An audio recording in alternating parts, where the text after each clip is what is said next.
নমস্কাৰ বন্ধুসকল।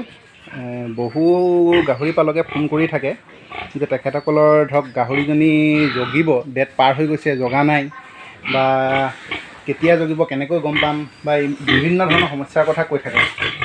সেইকাৰণে মই আপোনালোকক দেখাব বিচাৰিছোঁ, এজনী গাহৰি মোৰ জগিবলগীয়া আছে। আজি 2 দিন হৈ গ'ল ডেট পাৰ হৈ যোৱা। 2 দিন যিহেতু ডেট পাৰ হৈ গৈছে, কিন্তু তাই কোনো ধৰণৰ কষ্ট পোৱা নাই, অশান্তি পোৱা নাই, তাই আৰামতে আছে। গতিকে যেতিয়ালৈকে তাই আৰামত আছে, কোনো ধৰণৰ অশান্তি নাই, তেতিয়ালৈকে আপোনালোকে কোনো ধৰণৰ কথা চিন্তা কৰিব নালাগে, ভয় খাবলগীয়া একো নাই। 2 দিন কেতিয়াবা বাঢ়িবও পাৰে, 2 দিন আগতো হ'ব পাৰে।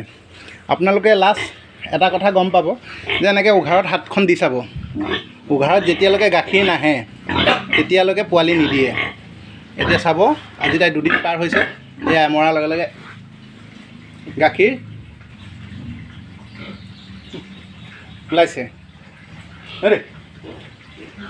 গতিকে এই কথাটো আপোনালোকে মন কৰিব, যিদিনাখন গাখীৰ ওলাব আপোনালোকে চাব যে 114 দিন হৈ গ'ল, নহয় গাখীৰ ওলোৱা নাই, নিদিবও পাৰে সেইদিনা পোৱালি।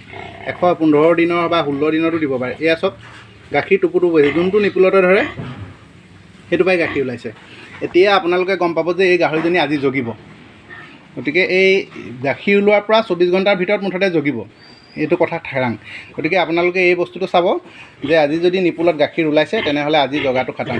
গতিকে এজনী ফাৰ্ষ্ট টাইমৰ কাৰণে জগিব, হয়তো 7-8টা পোৱালি দিব পাৰে, তেনেকুৱা কোনো কথা নাই, কিন্তু তাই যে আজি জগিব সেইটো কিন্তু খাটাং।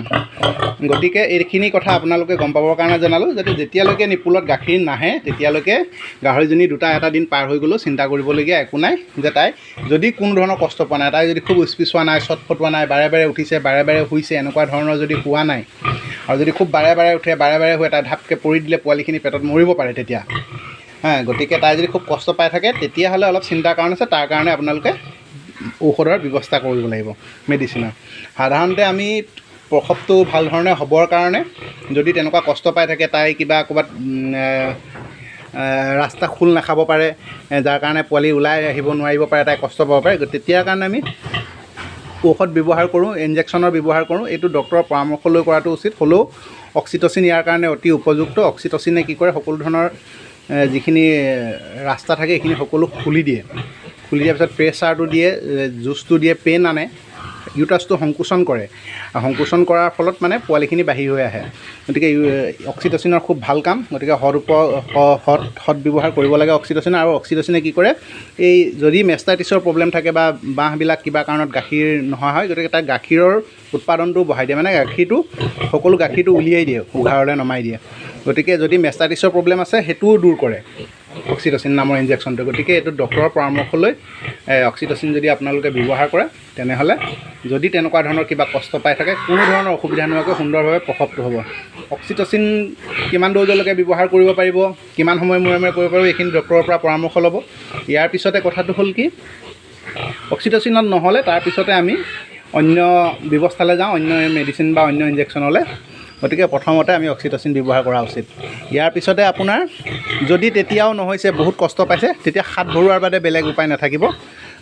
গাহৰিজনী যিহেতু বচাবলগীয়া হ'ব পাৰে, সেই সময়ত হাত ভৰাই হ'লেও আপুনি পোৱালি যদি ক'ৰবাত লাগি থাকিব পাৰে। কি হয়, সাধাৰণতে এই দুটা টপিনা মাজেদিয়ে যিহেতু পোৱালি ওলাই অহা বাটটো আছে, এই টপিনাবোৰ খুব বেছি ডাঙৰ হ'লে, মাচুলযুক্ত হ'লে গাহৰিবোৰৰ এই তাৰ মাজৰ অংশটো, হাৰ্ডি দুডালৰ মাজেৰে যিটো ফুটা থাকে, সেই ৰাস্তাটো খুব সৰু থাকে। সৰুৰ কাৰণে পোৱালিখিনি তাতে লাগি ধৰে, তাৰ পৰা ওলাব নোৱাৰে। গতিকে আপুনি হাতখন ভৰাই খুব ধুনীয়াকৈ পৰিষ্কাৰ কৰি হাতখন ধুব পাৰে, নহ'লে গ্ল'ভছ এযোৰ লগোৱাটো দৰকাৰ। গ্ল'ভছ এযোৰ লগাই আপুনি লাহেকৈ হাতত জেলি লগাই আপুনি হাতখন ধুনীয়াকৈ ভিতৰলৈ ভৰাই অলপ দূৰ গ'লে আপুনি পাব যে ইয়াতে পোৱালিখিনি লাগি ধৰিছে। গতিকে সেইখিনি পোৱালি যদি আপুনি প্ৰথম পোৱালিটো উলিয়াই দিয়ে, পিছৰখিনি হয়তো নিজে নিজে আহিব পাৰে। গতিকে সেইখিনি খুব সাৱধানে কৰিলে কোনো ধৰণৰ অপকাৰ নহয়। আৰু এনেকুৱা ধৰণৰ সময়ত কিবা খুব অতি ব্লিডিং হ'ব পাৰে, যিহেতু তাই কিবা কষ্ট পোৱাৰ ফলত।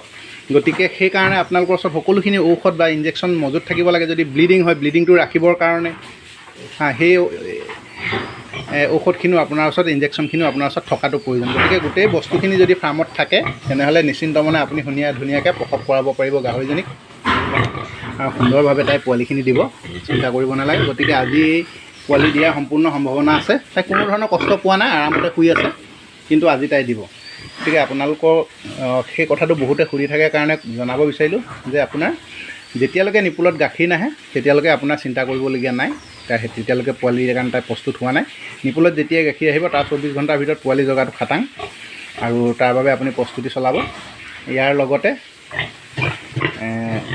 তাইক সেইদিনাখন দানাৰ পৰিমাণটো একেবাৰে কমাই দিব, দানাটো কমাই দিব।